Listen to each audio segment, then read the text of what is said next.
राष्ट्रियताको पहरेदारी जनाधिकारको पक्षमा खबरदारी। यो न्यूज नेपाल टेलिभिजन। नमस्कार, म बिनु शर्मा। सुरुमा हेडलाइन्स न्यूज।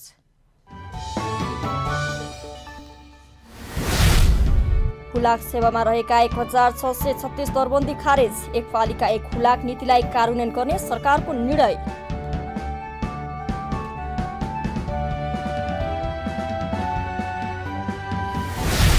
अहिले विदेशी लगानीकर्ता नेपालमा लगानी गर्न बढी इच्छुक रहेको अर्थमन्त्रीको दाबी। यो समयलाई नेपालले उपयोग गर्न सक्नुपर्ने उल्लेख।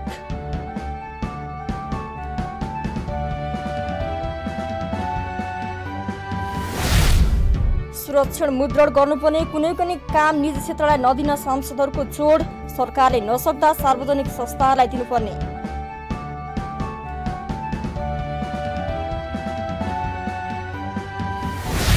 कोशी प्रदेशको नाम संशोधन गर्नुपर्ने मागसहित आन्दोलनरत पहिचान पक्षधर र प्रदेश सरकारबीच वार्ता सम्पन्न। तत्काल नाम खारेज गर्न सरकारलाई दबाव।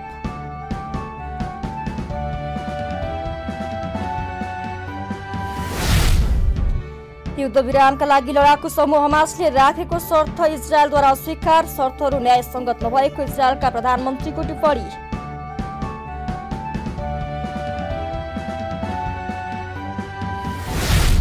र एक दिवसीय अन्तर्राष्ट्रिय क्रिकेट श्रृङ्खलामा क्यानाडा विरुद्ध नेपालको रोमाञ्चक जित। क्यानाडा 7 रनको अन्तरले पराजित।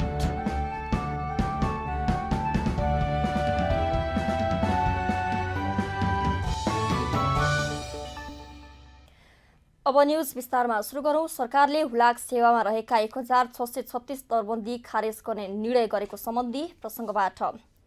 सरकारले हुलाक सेवामा रहेका 1636 दरबन्दी खारेज गर्ने निर्णय गरेको छ। बिहिबार सिंहदरबार स्थित प्रधानमन्त्री तथा मन्त्री परिषदको कार्यालयमा बसेको मन्त्री परिषद बैठकले नेपालको हुलाक सेवाको संगठन संरचना परिवर्तन गरी 1636 दरबन्दी खारेज गर्ने निर्णय गरेको सरकारकी प्रवक्ता तथा सञ्चार तथा सूचना प्रविधि मन्त्री रेखा शर्माले जानकारी दिनुभएको हो।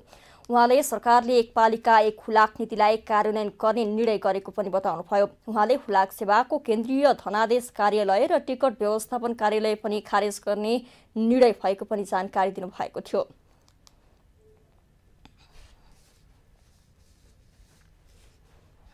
एक पालिका एक हुलाक कायम गर्ने गरी हुलाकको संगठन संरचना परिवर्तन गर्ने भन्ने पनि निर्णय भयो। त्यसअनुसार केन्द्रीय धनादेश कार्यालय र टिकट व्यवस्थापन तथा फिलाटेलिक कार्यालय खारेज गर्ने र हुलाक अन्तर्गतका यो जुन एक पालिका एक हुलाकको त्यो हाम्रो जुन नीति थियो त्यसलाई कार्यान्वयन गर्ने र 1636 दरबन्दी खारेज गर्ने भन्ने निर्णय पनि भएको छ। उहाँले रामराजा प्रसाद सिंह स्वास्थ्य विज्ञान प्रतिष्ठान पूर्वाधार तयार विकास समिति गठन आदेश 2080 बमोजिमी अध्यक्ष पदमा महोत्तरी जिल्लाका डाक्टर परशुराम मिश्रलाई नियुक्ति गर्ने निर्णय भएको पनि बताउनु भएको थियो। प्रधानमन्त्री पुष्पकमल दाहाल प्रचण्डले राज्यको प्राथमिकता र जनताको भविष्यलाई ध्यानमा राखेर आगामी आर्थिक वर्षको बजेट निर्माण गर्नुपर्नेमा जोड दिनुभएको छ। सिंहदरबारमा बिहिबार आगामी वर्षको राष्ट्रिय स्रोत अनुमान सम्बन्धी छलफलमा बोल्दै उहाँले यस्तो बताउनु भएको हो।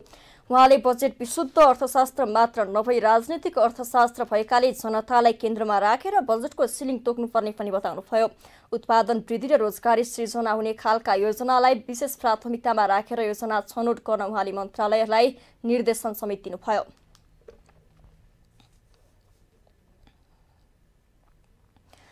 ऐतिहासिक पृष्ठभूमिका आधारमा प्रदेशको नामाकरण गर्नुपर्ने माग गर्दै आएका पहिचान पक्षधर र कोशी प्रदेश सरकारबीच द्विपक्षीय वार्ता भएको छ। कोशी प्रदेशको नाम संशोधन गर्नुपर्ने मागसहित आन्दोलनरत पहिचानवादीसँग सरकारले बिहिबार वार्ता गरेको हो। विराटनगर स्थित बिग होटलमा पहिलो चरणको औपचारिक द्विपक्षीय वार्ता सम्पन्न भएको हो। कोशी प्रदेश सरकारले भौतिक पूर्वाधार विकास मन्त्री कमल प्रसाद चबिगुको नेतृत्वमा बनाएको 3 सदस्यीय वार्ता समितिसँग पहिचान पक्षधरका 11 जनाले वार्ता गरेका छन्। वार्तामा पहिचान पक्षधरको माग अनुसारको नामाकरण र आन्दोलनका क्रममा ज्यान गुमाएका तथा झुटा मुद्दामा फसाइएकाहरूलाई उचित क्षतिपूर्ति दिनुपर्ने विषयमा पनि छलफल भएको छ। सरकारले औपचारिक पत्र पठाएर आह्वान गरेपछि प्रदेश नम्बर 1 पुनः नामाकरण संयुक्त संघर्ष समितिले वार्ता गर्ने निर्णय गरेको थियो।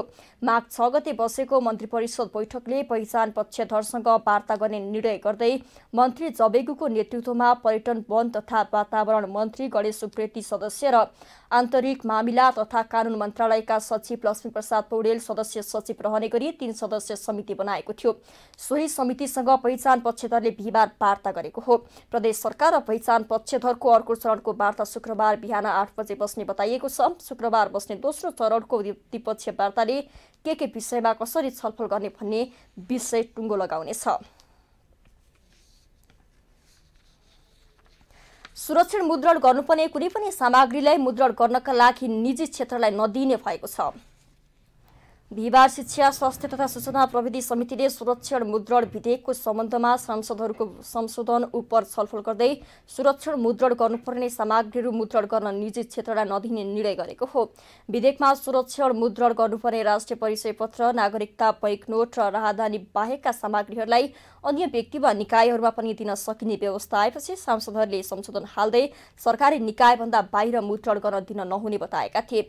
सोही संशोधन उप छलफल गर्दै समितिले सुरक्षण मुद्रणसँग सम्बन्धित कुनै पनि सामग्रीहरू निजी क्षेत्रलाई मुद्रण नदिने गरी सो विषय टुङ्ग्याएको हो।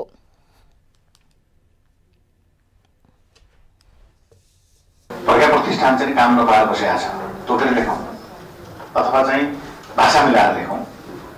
जनशिक्षा सामग्री छ, किताब छाप्छ होइन, यो भनेको धेरै होइन, लुट हुने कुरा होइन, उसले पनि छाप्न सक्छ। साझा प्रकाशन छ, ठाउँ लिएर चाहिँ तपाईँको ठाउँबाट बसेको छ, पैसा दिने हो भने त्यसलाई दिएर चाहिँ यो जिम्मेवारी दिउँ। त्यस कारण मेरो धारणा के छ भने यस प्रकृतिका यो काम गर्ने मुद्रणसित सम्बन्धित कुनै न कुनै रूपमा जोडिएका सरकारले स्थापित गरेका संस्थाहरूलाई नेपाल सरकारले छाप्न नसक्ने हो भने ती पनि अलिअलि चाहिँ सार्वजनिक सेयर पनि छ त्यहाँ छनलाई, तर स्वामित्व चाहिँ नेपाल सरकारको पनि छ, उनीहरूलाई चाहिँ दिने गरी तोकियो भने। त्यस्तै प्रतिनिधि सभा सदस्य ईश्वरी खर्तीले सुरक्षण मुद्रण सुरक्षाको हिसाबले पनि चुनौतीपूर्ण हुने भन्दै निजी क्षेत्रलाई दिएमा सुरक्षा नहुने धारणा राख्नु भएको थियो। अहिले चाहिँ राज्यले सञ्चालन गर्दाखेरि जसरी 3वटा घेराभित्र सञ्चालन गरेर सुरक्षा एकदम मजबुत बनाएर मिसयुज नहुने हिसाबले गर्छौँ भने जस्तो के यो व्यक्ति र निकायलाई चाहिँ यो दिँदै गर्दाखेरि त्यसको सुरक्षाको चाहिँ ग्यारेन्टी हुन्छ त? यो कुरालाई चाहिँ हामी सोचेनौँ, हामीले चाहिँ यसलाई गम्भीरतापूर्वक ल्याएनौँ भने, यसलाई चाहिँ हल्का तरिकाले चाहिँ अगाडि बढायो भने भोलि यसबाट हुने मिसयुजको चाहिँ जिम्मेवारी को हुन्छ? प्रतिनिधि सभा सदस्य विद्या भट्टराईले सार्वजनिक संस्थाहरूलाई बलियो बनाउनु पर्ने आवश्यकता रहेको भन्दै सरकारले नसकेको सुरक्षण मुद्रणको काम सार्वजनिक संस्थाहरूलाई दिनुपर्नेमा जोड दिनुभयो। अलरेडी इस्टाब्लिश जुन सार्वजनिक संस्थाहरू छन् ती संस्थालाई बलियो बनाउने गरी हामी जाने हो भने हामी निजीमै पहिला किन पुगिहाल्ने त? ती संस्थालाई कसरी बलियो बनाउने भन्ने कुराको अवधारणा पनि त यो ऐनहरूले समेट्न सक्यो भने भोलिका दिनमा त्यो चाहिँ अलिकति परिणाममुखी हुन सक्छ। त्यसैले यसमा चाहिँ निजीतिर अहिले हामी नजाउँ, हामीले सार्वजनिक क्षेत्रलाई नै कसरी समुन्नत बनाएर लाने भन्ने कुरामै जोड दियौँ भने राम्रो होला। त्यसतर्फ आकर्षित भएर यो दफालाई चाहिँ हामी काम गरौँ भन्ने मेरो अनुरोध। समितिका सबै सदस्यहरूले सुरक्षण मुद्रणको कुनै पनि काम निजी क्षेत्रलाई दिनु नहुने धारणा राख्नु भएको थियो। न्युज नेपालमा अब पालो भएको छ ब्रेकको। ब्रेक अघि हेडलाइन्स न्युज। खुलाक सेवामा रहेका 1636 दरबन्दी खारेज, एक पालिका खुलाक नीतिलाई कार्यान्वयन गर्ने सरकारको निर्णय।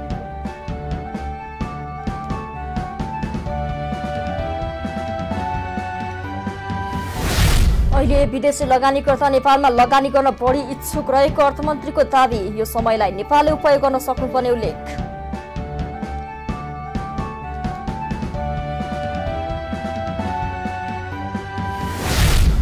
सुरक्षण मुद्रण गर्नुपर्ने कुनै पनि काम निजी क्षेत्रलाई नदिन सांसदहरूको जोड, सरकारले नसक्दा सार्वजनिक संस्थाहरूलाई दिनुपर्ने।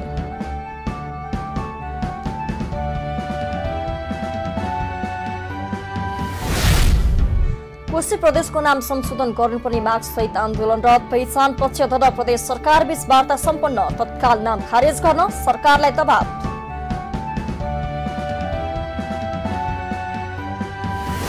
युद्धविरामका लागि लडाकु समूह हमासले राखेको शर्त इजरायलद्वारा अस्वीकार, शर्तहरू न्यायसङ्गत नभएको इजरायलका प्रधानमन्त्रीको टिप्पणी।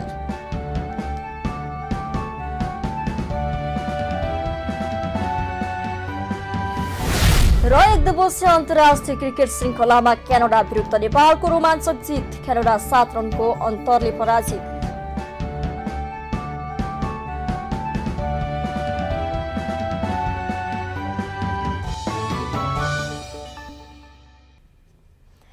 ब्रेकपछि पुनः स्वागत छ न्युज नेपालमा। अब बाँकी न्युज। नेकपा माओवादी केन्द्रले स्थायी कमिटी र केन्द्रीय कमिटी बैठक आह्वान गरेको छ। विधान सम्मेलन अघि उक्त बैठक बोलाइएको हो। कोषाध्यक्ष तथा पार्टी केन्द्रीय कार्यालयका मुख्य सचिव श्रीराम ढकालका अनुसार स्थायी कमिटी बैठक शुक्रबार दिउँसो 3 बजेका लागि बोलाइएको छ। बैठक शुक्रबार र शनिबार पार्टी केन्द्रीय कार्यालय पेरिस टाढामा बस्नेछ। त्यस्तै यही माघ 28 र 29 गते केन्द्रीय कमिटीको बैठक बस्ने तय भएको पनि उहाँले जानकारी दिनुभयो। बैठक राष्ट्रिय सभागृहमा बस्नेछ। पार्टीले चलाएको 4 महिने रूपान्तरण अभियानको समीक्षा मुख्य एजेन्डा रहेको जनाइएको छ।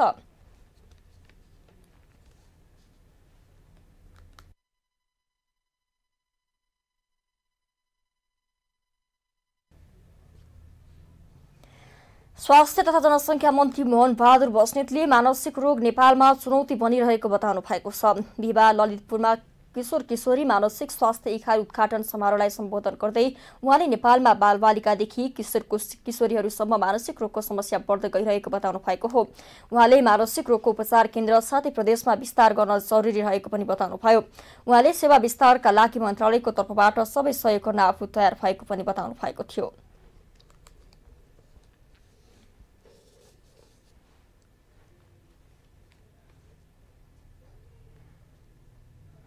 सैतीस वर्ष पहिलादेखि बालबालिकाहरूको हक अधिकारका लागि लड्दै आएको काम गर्दै आएको सिबी नेपालले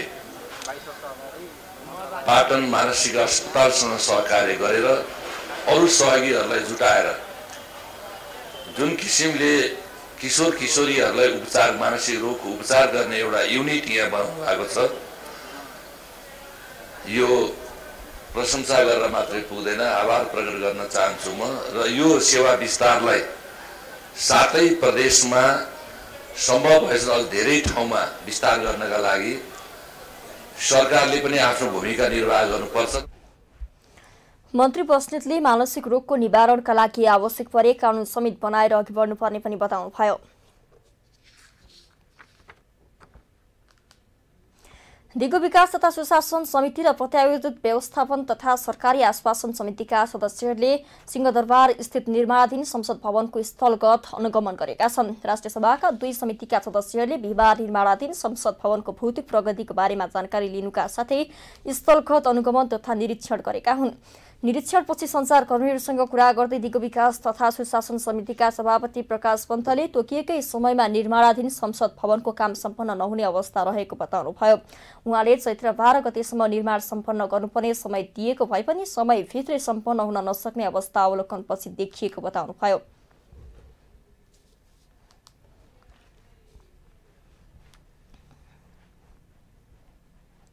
दिगो विकास तथा सुशासन समिति र राष्ट्रिय प्रत्यायोजित व्यवस्थापन समितिको तर्फबाट चाहिँ 2 समितिको तर्फबाट हामीले संयुक्त अनुगमन आज गरेको हो।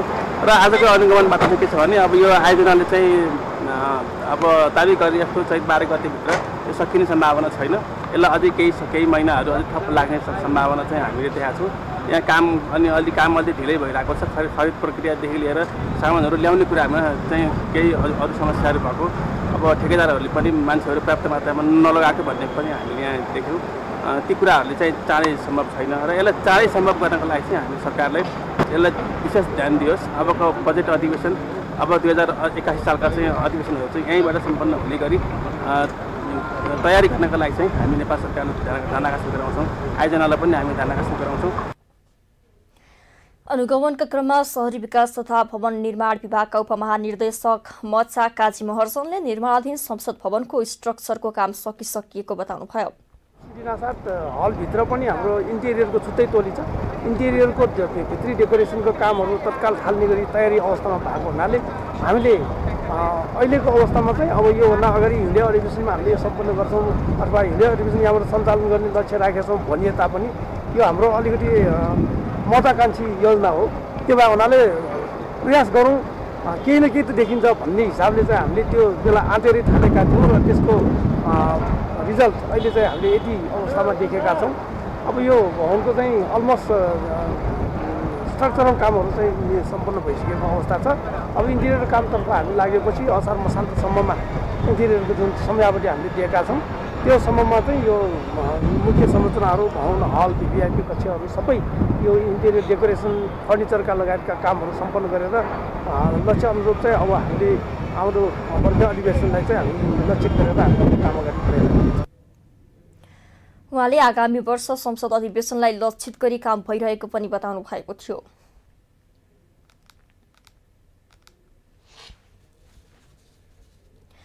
काठमाडौँ महानगरपालिकाले शान्ति बाटिकामा धरना तथा विरोध प्रदर्शन गर्न रोक लगाएको भन्दै पीडितहरू महानगरपालिका विरुद्ध आन्दोलित भएका छन्। शान्ति बाटिकामा विभिन्न माग तथा मुद्दा लिएर पीडितहरूको छुट्टा छुट्टैसम्म धरना बस्दै आएका छन्। गत सोमबार काठमाडौँ महानगरपालिकाले शान्ति बाटिकामा धरनारत पीडितहरूलाई हटाइसकेकी पीडितहरू महानगरपालिका विरुद्ध आन्दोलित भएका हुन्। बिहिबार शान्ति बाटिकामा पीडितहरूले संयुक्त रूपमा पत्रकार सम्मेलन गर्दै आफूहरूलाई महानगरपालिकाले ज्यादती गरेको बताएका छन्। 238 दिनदेखि आरती शाहको न्यायको लागि भन्दै धरनामा बसेका आरती शाहका दाजु प्रेम शाहले आफूहरू हत्यारा प्रहरी र सरकारबाट मात्र नभई काठमाडौँ महानगरपालिकाका मेयर बालेन शाहबाट पनि पीडित भएको बताउनुभयो। सरकारबाट पीडित नभइकन प्रहरीबाट मात्र पीडित नभइकन र मेरो बहिनीको हत्याराबाट पीडित मात्रै नभइकन काठमाडौँका मेयर बालेन शाहजीबाट पनि हामी चाहिँ पीडित भएका छौँ र यो भन्दाखेरि मलाई अत्यन्त दुःख चाहिँ लागिरहेको छ। त्यस्तै मिटर ब्याज तथा ठगी विरुद्ध किसान मजदुर संघर्ष समिति उपत्यका सदस्य मुना केसीले गत सोमबार धरनारत महिला तथा बालबालिकाहरूलाई नगर प्रहरीले जबरजस्ती शान्ति बाटिकाबाट निकालेर ज्यादती गरेको बताउनुभयो। उहाँ त एउटा राम्रो मेयर, राम्रो काम गर्ने, एउटा सुन्दर काठमाडौँ हराभरा नगर राम्रो बनाउनेमा उहाँको धेरै नाम चर्चा भएकै थियो। हामीले सुनेका थियौँ र हामीले उहाँलाई सम्मान पनि गरिरहेका थियौँ। तर 22 गते उहाँको आदेशमा जुन नगर प्रहरी राजु पाण्डे सरको नेतृत्वमा आएर प्रहरीले एउटा अमानवीय, एउटा त्यो देख्दा पनि असह्य हुने छोरा मान्छेले एउटा वर्दीमा रहेको एउटा जेन्ट्स प्रहरीले लेडिजलाई, महिलालाई, बच्चालाई एकतिर, आमालाई एकतिर गरेर यो जुन ज्यादती गर्यो, यसको विषयमा चाहिँ हामी सम्पूर्ण मिटर ब्याज पीडित, हामी सङ्घर्ष समितिका पीडितहरूले फोहोर भर्त्सना गर्दछौँ। त्यसैगरी विगत 25 दिनदेखि धरनारत न्यायाधीश भुवन गिरीकी पत्नी आरती गिरीले आफूलाई न्यायालयले मर्न बाध्य बनाएको बताउनुभयो। उहाँले आफूमाथि राज्यले आतंक मचाएको पनि बताउनुभयो। उहाँले प्रमाण हुँदाहुँदै पनि बलात्कारी न्यायाधीश भुवन गिरीलाई न्यायालयले संरक्षण गरिरहेको पनि बताउनुभयो। म त यो न्यायालयदेखि पीडित छु, यो राज्यदेखि पीडित छु। म कसरी सुनाउ आफ्नो बेटा? सर्वसाधारणले यदि बलात्कार गरेको भए अहिले गोग्रो अट्याएर तुनामा राखेर कारवाही गर्थ्यो होला। तर यहाँ त न्यायाधीशलाई कानुन फरक रहेछ, फरक रहेछ। यदि तपाईँ हामी सबैलाई कानुन बराबर हो भनेपछि न्यायाधीश बलात्कारी भुवन गिरीलाई किन लागू हुँदैन? के मलाई न्याय दिन सर्वोच्च अदालतका हात थरथराएको हो त? के हात काँपर गयो त?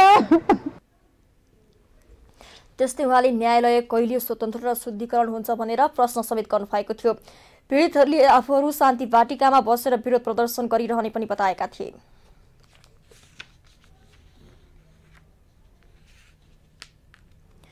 नेपालका तयारी पोसाक व्यवसायीहरूले संयुक्त राज्य अमेरिकाको लास भेगासमा हुने सोर्सिङ एट म्याजिक 2024मा सहभागिता जनाउने भएका छन्।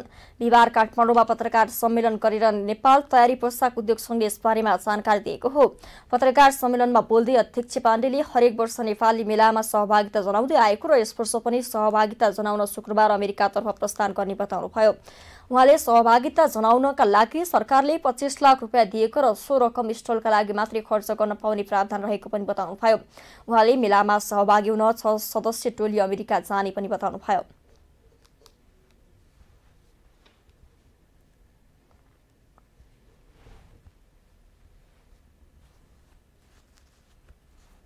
Trade and export promotion centre जो व्यापार तथा निकासी प्रबन्धन केन्द्रकै चाहिँ एकजना प्रतिनिधि पठाउन पर्छ भनेर चाहिँ हामीले अहिलेसम्म पनि उ गरिरहेका छौँ। त्यो पनि चाहिँ सम्भव हुन्छ होला भन्ने चाहिँ बुझाइ छ। र यसमा हाम्रो मेलामा जान लागेको साथीहरू चाहिँ प्योर क्लोथिङको तर्फबाट मेरो उद्योगले पनि भाग लिँदैछ र म पनि यो पुरै टिमलाई नै कोअर्डिनेट गरेर प्रमुखको रूपमा चाहिँ जाँदैछु। त्यसै गरी हिमालयन कटन एन्ड फेसन हुनुहुन्छ, उहाँ पनि जाँदै हुनुहुन्छ। वसन्तराज अधिकारी हाम्रो संस्थाको सहसचिव हुनुहुन्छ। त्यसै गरी थोमनाथ बस्याल जाँदै हुनुहुन्छ। अनि शिवशक्ति गार्मेन्टबाट शिव भट्ट जाँदै हुनुहुन्छ। अनि झाम्पा निटिङबाट चाहिँ तपाईँको सुरेशमान श्रेष्ठ जाँदै हुनुहुन्छ र सेतीदेवी एक्सपोर्टबाट चाहिँ गणेश राज पाण्डे जाँदै हुनुहुन्छ। अब यसमा कसरी जाने प्रक्रिया यति नै कति हो भन्ने तपाईँहरूलाई जिज्ञासा हुनसक्छ। हामीले चाहिँ सम्पूर्ण सदस्यहरूलाई चाहिँ इमेल मार्फत चाहिँ जानकारी गराउँछौँ र त्यहाँबाट आएको आवेदनको आधारमा को इच्छुक भयो त्यो इच्छुकको आधारमा चाहिँ हामीले छनौट गरेर चाहिँ यति चाहिँ 6वटा उद्योग चाहिँ त्यहाँ भाग लिँदैछ भनेर पनि यहाँ मैले जानकारी दिन चाहेँ। र यसमा खर्चको विषयमा चाहिँ नेपाल सरकारले चाहिँ हामीलाई 25 लाख रुपियाँ चाहिँ यसमा चाहिँ उपलब्ध गराएको थियो। उनीहरूले नेपाल तयारी पोसाक उद्योग संघका आबद्ध सदस्य उद्योगीहरूले सञ्चालन गर्न नसकेका रुग्ण उद्योगलाई पुनः सञ्चालन गर्न चाहेमा त्यस्ता उद्योगलाई नेपाल सरकारले रुग्ण उद्योग सरहको मान्यता दिए तदनुरूप सेवा सुविधा प्रदान गर्नुपर्ने माग समेत गरेका थिए।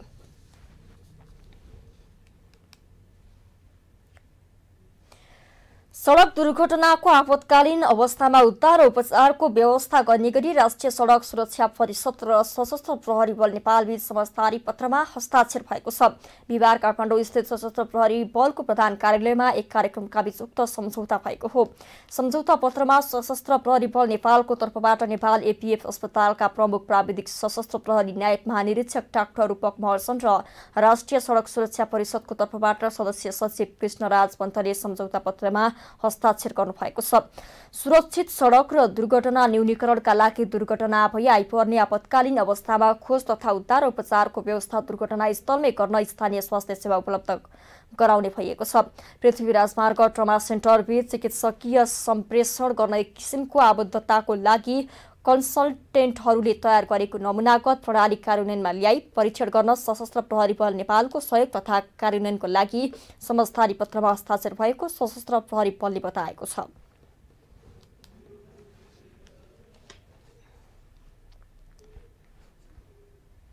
आज भएको एमओयू चाहिँ नेसनल रोड सेफ्टी काउन्सिल र एपीएफ बीच भएको मेन चाहिँ नागढुङ्गा नौबिसे मुगलिङ कोरिडोरमा मेडिकल नेटवर्किङ सम्बन्धी रिलेटेड छ। यसमा चाहिँ कुनै पनि दुर्घटना पश्चात crash response post crash response जुन चाहिँ मल्टिपल स्टेक होल्डर्स हुन्छ त्यसमध्ये मेडिकल रेस्पोन्स पोस्ट क्रास रेस्पोन्समा लिगल अरू रेस्पोन्सहरू पनि विभिन्न हुने भएको मेडिकल रेस्पोन्स गर्ने चाहिँ एउटा एकीकृत प्रणाली ग्रो गरौँ भनेर गर्न खोजिएको एमओयू हो।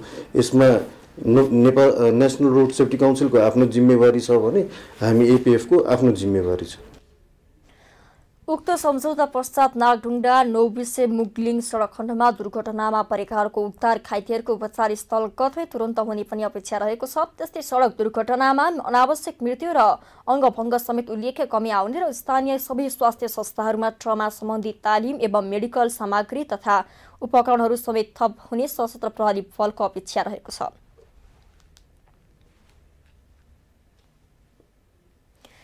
संचार तथा सूचना प्रविधि मन्त्री रेखा शर्माले सरकारले सूचना र प्रविधि सम्बन्धी कानूनको तयारी गरिरहेको बताउनु भएको छ। बिहिबार काठमाडौँमा आयोजित एक कार्यक्रममा बोल्दै उहाँले सूचना र प्रविधिको विकासका लागि सरकार आवश्यक कानुनी नीतिगत र संरचनागत विकासमा जुटेको बताउनु भएको हो।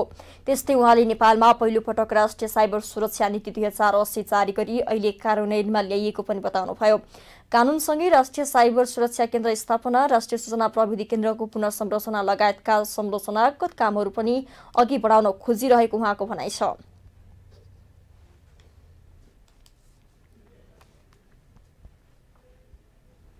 नेपालमा पहिलो पटक राष्ट्रिय साइबर सुरक्षा नीति 2080 जारी गरेर अहिले कार्यान्वयनमा ल्याइएको छ भने डाटा सुरक्षा, साइबर सुरक्षा लगायतका क्षेत्र समेटेर सूचना र प्रविधि सम्बन्धी कानुनको हामीले तयारी गरिरहेका छौँ। कानुनसँगै राष्ट्रिय साइबर सुरक्षा केन्द्र स्थापना, राष्ट्रिय सूचना प्रविधि केन्द्रको पुनर्संरचना लगायतका संरचनागत कामहरू पनि हामी अगाडि बढाउन खोजिरहेका छौँ र सूचना र प्रविधि क्षेत्रमा विकास र प्रयोग बढाउन नवीन प्रविधिलाई आत्मसात गर्दै आविष्कार र नव प्रवर्धनमा जोड दिनुपर्नेछ। विश्वमा एकपछि अर्को प्रविधिको विकास र प्रयोग हुँदै गएकाले रोबोटिक्स, आर्टिफिसियल इन्टेलिजेन्स, एआई जस्ता प्रविधिको आत्मसातीकरण साथै आगामी दिनमा विकासमा नवीन प्रविधिका लागि पनि स्पष्ट नीतिगत, कानुनी र संरचनागत व्यवस्था गर्नुपर्नेछ। त्यसले मन्त्री शर्माले नेपालमा सूचना र प्रविधि अघि र देशका कानुन पछि भइरहेको समेत बताउनु भएको थियो। सहकारी बचतकर्ता संरक्षण राष्ट्रिय अभियान महासंघले दबावमूलक कार्यक्रम घोषणा गरेको छ। बिहिबार महासंघले काठमाडौँमा पत्रकार सम्मेलन गरेर दबावमूलक कार्यक्रम गर्ने घोषणा गरेको हो। कार्यक्रमलाई सम्बोधन गर्दै महासंघका अध्यक्ष कुशलभ केसीले बानेश्वर स्थित सहकारी विभागको प्राङ्गणबाट आन्दोलन गर्ने बताउनु भएको हो। बचतकर्ताको समस्या समाधानका लागि पटक पटक सरकारवाला निकायलाई जानकारी गराउँदा पनि कुनै सुनवाई नभएको अध्यक्ष केसीको गुनासो छ।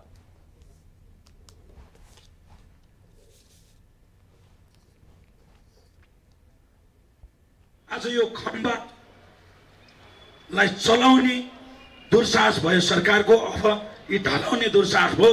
यो विषयमा अब हामी भने चुपचाप बस्ने छैनौँ र अब सरकारले तुरुन्तै अब त्यही सहकारी विभागमै न्याय नदिएको खण्डमा त्योभन्दा अझ कडाई रूपमा अगाडि बढ्नेछौँ र विभिन्न पैसा फस्नेहरू भनेको विभिन्न जातिका हुनुहुन्छ, विभिन्न समुदायका हुनुहुन्छ, विभिन्न धर्मका हुनुहुन्छ, त्यसैले र विभिन्न पार्टी र विभिन्न दलका हुनुहुन्छ। सबैको सहायता हामी माग्छौँ र सहायता दिनु पनि पर्छ।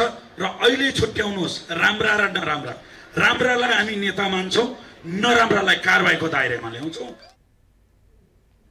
सहकारी बचतकर्ता संरक्षण राष्ट्रिय अभियान महासंघको आयोजनामा काठमाडौँमा भएको पत्रकार सम्मेलनमा विभिन्न जिल्लाबाट आएका बचतकर्ताहरूले आफ्नो समस्या राखेका थिए। सहकारीबाट आफ्नो पैसा फिर्ता लिन संघर्ष गरिरहेका बचतकर्ताहरूको संख्या पछिल्लो समय बढ्दै गएको छ।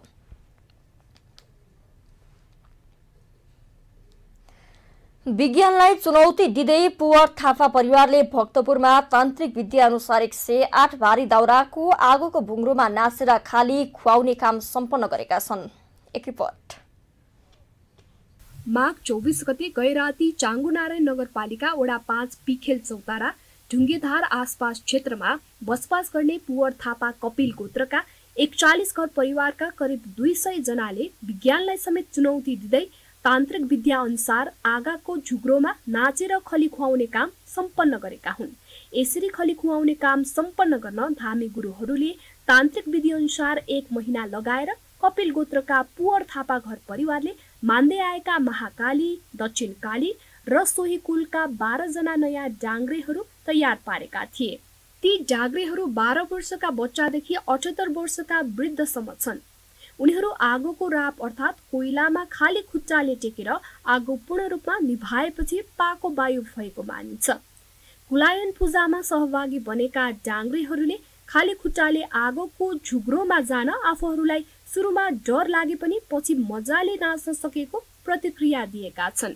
आगोमा जानुभन्दा अगाडि चाहिँ मलाई डर लागिरहेको थियो, अनि आगो गरेपछि आगोभित्र गएपछि मलाई सबैजनाले आगो गरेको देखेर मलाई केही नि आगोमा केही नि भएको थिएन।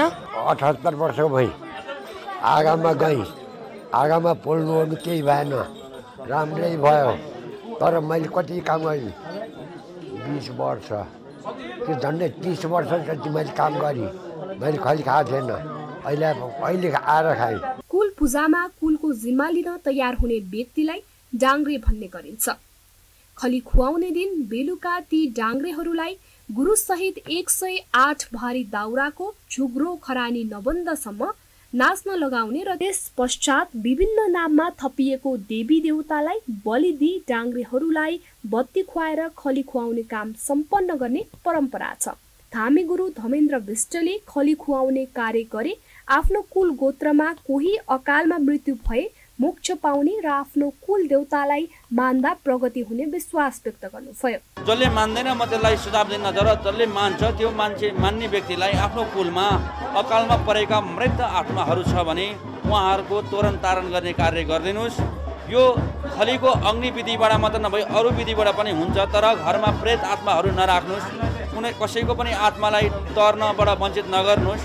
कुल र देवताको शक्ति पाए मात्र वंशहरू सबै वंशबिन्दाहरू खुसी हुन्छन् र कुल र पितृ मान्नु भनेको एउटा नियममा बाँधिनु पनि हो। आगोको जुग्रोमा खाली खुट्टाले नाच्ने काम सामान्य नभए तापनि दैविक शक्तिकै कारण सम्भव भएको अर्को धामी गुरु साजन थापाले दाबी गर्नुभयो। त्यतिकै सामान्य मान्छेलाई त आगोले पोलि नै हाल्छ। जब डाङ्ग्रेमा कुलदेवता प्रवेश हुन्छ, वायु देवता प्रवेश हुन्छ, प्रवेश भइसकेपछि चाहिँ मात्र यो आगोमा चाहिँ नपोल्ने भन्ने सम्भव हुन्छ। तर जो कोही मान्छेलाई चाहिँ त्यो आगोले पोल्छ। डाङ्ग्रेलाई कुलदेवता आइसकेपछि, वायु आइसकेपछि मात्र अनि त्यहाँबाट मात्र अग्निले चाहिँ डाहा गर्न सक्दैन, नत्र अरू सामान्य मान्छेलाई चाहिँ आगोले पोल्छ। 21औं शताब्दीको वैज्ञानिक युगमा तान्त्रिक शक्तिमाथि धेरैले विश्वास नगरे पनि ब्राह्मण, क्षेत्री लगायत विभिन्न समुदायहरूले खली खुवाउने परम्परालाई निरन्तरता दिँदै आएका छन्। न्युज नेपालमा अब पालो भएको छ बिजनेस न्युजको।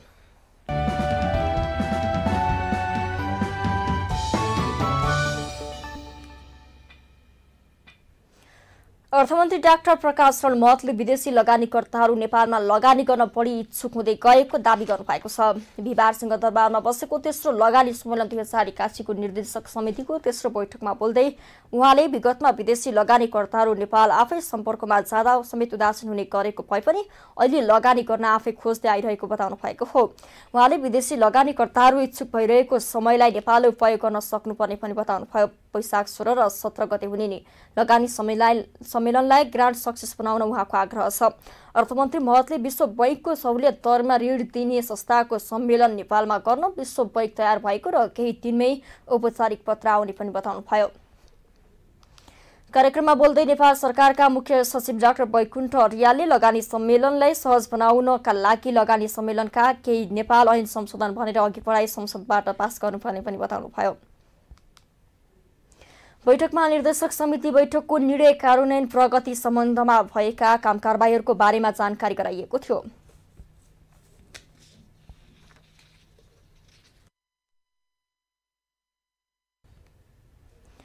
न्युज नेपालमा अब पालो भएको छ इन्टरनेशनल न्युजको।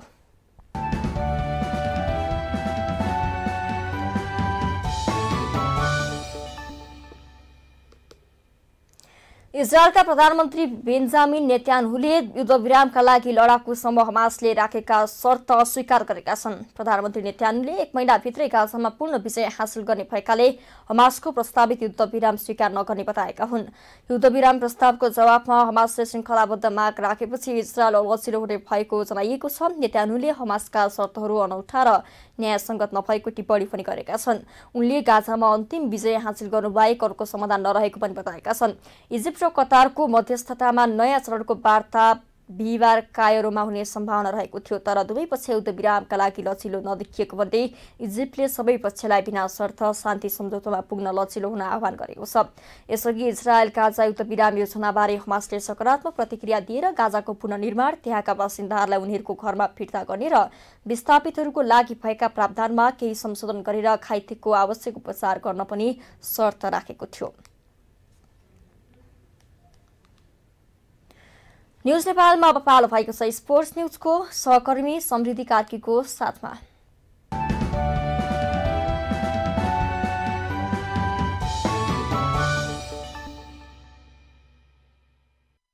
धन्यवाद बिनुजी। अब लागौं खेलकुद गतिविधितर्फ। क्यानाडासँगको पहिलो 1 दिवसीय अन्तर्राष्ट्रिय क्रिकेटमा नेपाल 7 रनले विजयी भएको छ। नेपालले दिएको 225 रनको लक्ष्य पछ्याएको क्यानाडा 13 बल अघि 217 रन बनाउँदा अल आउट भएको हो। 174 रन बनाउँदा 4 विकेट गुमाएको क्यानाडाले त्यसपछि 43 रन जोड्दा 6 विकेट गुमायो। क्यानाडाका निकोलस किर्तोलले 68 र प्रगत सिंहले 50 रन बनाए। नेपालका कप्तान रोहित पौडेलले 4 विकेट लिए। यसअघि कीर्तिपुरको त्रिवी क्रिकेट मैदानमा टस जितेर ब्याटिङ गरेको नेपालले 50 ओभरमा सबै विकेट गुमाएर 224 रन बनाएका छन्। नेपालका कुशल भुर्तेलले अर्धशतक बनाए। नेपाल र क्यानाडा बीच 3 वटा खेलको श्रृङ्खलाको दोस्रो खेल शनिबार र अन्तिम खेल सोमबार हुनेछ। मलेसियामा हुने एसीसी महिला प्रिमियर कपमा सहभागी हुने महिला राष्ट्रिय क्रिकेट टोलीलाई बिदाई गरिएको छ। बिहिबार काठमाडौँमा क्यानले महिला राष्ट्रिय क्रिकेट टोलीलाई बिदाई गरेको हो। प्रतियोगिता 10 देखि 18 फेब्रुअरीसम्म हुनेछ। बिदाई कार्यक्रममा महिला राष्ट्रिय क्रिकेट टोलीका कप्तान इन्दु वर्माले आफूहरूले बन्द प्रशिक्षण निकै राम्रो भएको भन्दै महिला टी20 एसिया कप क्वालिफाई भएर फर्कने विश्वास व्यक्त गरिन्। त्यस्तै मुख्य प्रशिक्षक मनोज कटुवाल बन्द प्रशिक्षणमा क्रममा राम्रो अभ्यास भएको, नतिजा पनि राम्रो आउने बताएका छन्। उनले खेलका लागि सबै खेलाडीहरू फिट रहेको उल्लेख गरेका छन्।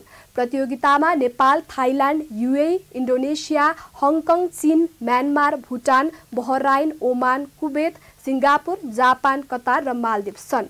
फाइनलमा पुग्ने 2 टोलीले आगामी जुलाईमा हुने महिला टी20 एसिया कप खेल्न पाउनेछन्। उक्त एसिया कपमा भारत, पाकिस्तान, बङ्गलादेश, श्रीलङ्का र छनौटबाट आउने 2 टोली हुनेछन्। बुटवल विद्यालय स्तरबाटै खेलाडी उत्पादन गर्न बुटवल उपमहानगरपालिकाको आयोजनामा अन्तर्विद्यालय स्तरीय बुटवल मेयर कप फुटबल प्रतियोगिता सुरु भएको छ। बिहिबार बुटवल 11 देवीनगर स्थित एन्फा टेक्निकल सेन्टरको मैदानमा नगर प्रमुख खेलराज पाण्डेले प्रतियोगिताको उद्घाटन गरेका हुन्। प्रतियोगिताको उद्घाटन गर्दै प्रमुख पाण्डेले नगरभित्रका विद्यालयहरूलाई हरेक क्षेत्रमा अब्बल बनाउनका लागि खेलकुद प्रतियोगिताको आयोजना गरेको बताएका छन्। त्यस्तै उनले यस्ता प्रतियोगिताले विद्यालय स्तरबाटै खेलाडी उत्पादन गर्न सघाउ पुगाउने र राष्ट्रिय अन्तर्राष्ट्रिय स्तरमा सहभागी हुन सक्ने खेलाडी तयार हुनेमा विश्वास पनि व्यक्त गरेका छन्। कर्मचारी र जनप्रतिनिधिहरूका बीचमा पनि हामीले फेरि विभिन्न आन्तरिक खेलकुद कार्यक्रमहरू फेरि यसै सप्ताहमा राखेका छौँ। त्यसैले अहिलेको कार्यक्रम नगर स्तरीय विद्यालयहरूको नकआउट फुटबल कार्यक्रम भएका कारणले यो फुटबल कार्यक्रम कमसे कम बुटवलमा भएको कार्यक्रम देशभरि सन्देश दिन सक्ने खालको कार्यक्रम बन्न सकोस्। जति चाहिँ टिमहरू सहभागी हुनुहुन्छ उत्कृष्ट खेल प्रदर्शन हुन सकोस् र यसको हामीले अरू प्रमाणपत्र वितरणहरू यही मञ्चमा दैनिकी रूपमा गर्नेछौँ भने प्रथम, द्वितीय र तृतीय हुनेका लागि हामीले हाम्रो स्थापना दिवसका दिन 3 गते नगरपालिकाको मञ्चमा हामीले प्रमाणपत्र वितरणको कार्यक्रम राख्नेछौँ। प्रतियोगिता अन्तर्गत एन्फा टेक्निकल सेन्टरको मैदानमा भएको उद्घाटन खेलमा न्यू होराइजन माविले तिलोथमा माविलाई 2-0 गोल अन्तरले हराएको छ। यस्तै बिहिबार नै अक्सफोर्ड मावि र त्रिभुवन युनाइटेडका बीचमा भएको खेल बराबरी भएपछि ट्राइब्रेकमा अक्सफोर्ड माविले 4-3 को गोल अन्तरले जित हासिल गरेको छ। प्रतियोगितामा 20 वर्ष नागेका विद्यार्थीहरू मात्रै सहभागी हुन पाउने नियम छ। उत्कृष्ट खेलाडीले 15,000, उत्कृष्ट गोल रक्षक, उत्कृष्ट मिडफिल्डर, उत्कृष्ट डिफेन्डर र अधिकतम गोलकर्ताले 8,000 का दरले पुरस्कार पाउनेछन्। आजको लागि खेलकुद गतिविधि यति नै। अब लागौं स्टुडियो 1 तर्फ।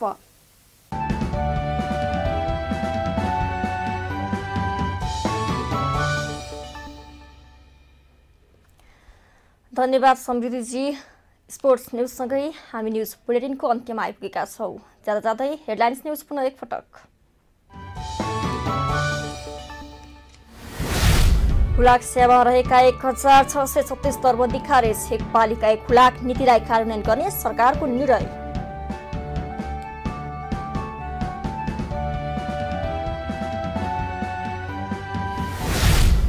विदेशी लगानी गर्न नेपालमा लगानी गर्न बढी इच्छुक रहेको अर्थमन्त्रीको दाबी।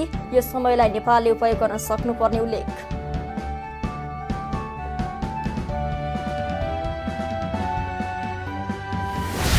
सुरक्षित मुद्रण गर्नुपर्ने कुनै पनि काम निजी क्षेत्रलाई नदिन सांसदहरूको जोड। सरकारले नसक्दा सार्वजनिक संस्थालाई दिनुपर्ने धारणा।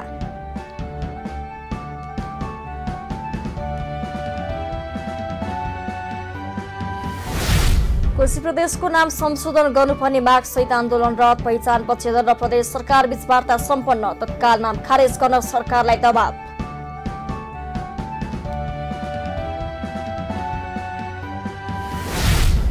युद्ध विरामका लागि लडाकु समूह हमासले राखेको शर्त इजरायलद्वारा अस्वीकार। शर्तहरू न्यायसङ्गत नभएको टिप्पणी।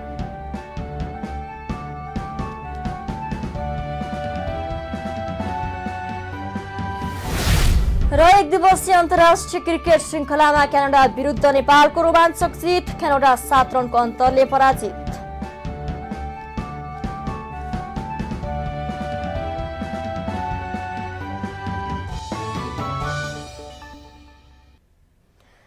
अहिले न्युज नेपालको न्युज बुलेटिन यति नै। हाम्रो न्युज र कार्यक्रमहरू युट्युब र फेसबुकमा पनि प्रत्यक्ष हेर्न सक्नुहुनेछ। राष्ट्रियताको पहरेदारी, जनाधिकारको पक्षमा खबरदारी हेर्दै रहनुहोला न्युज नेपाल टेलिभिजन। नमस्कार।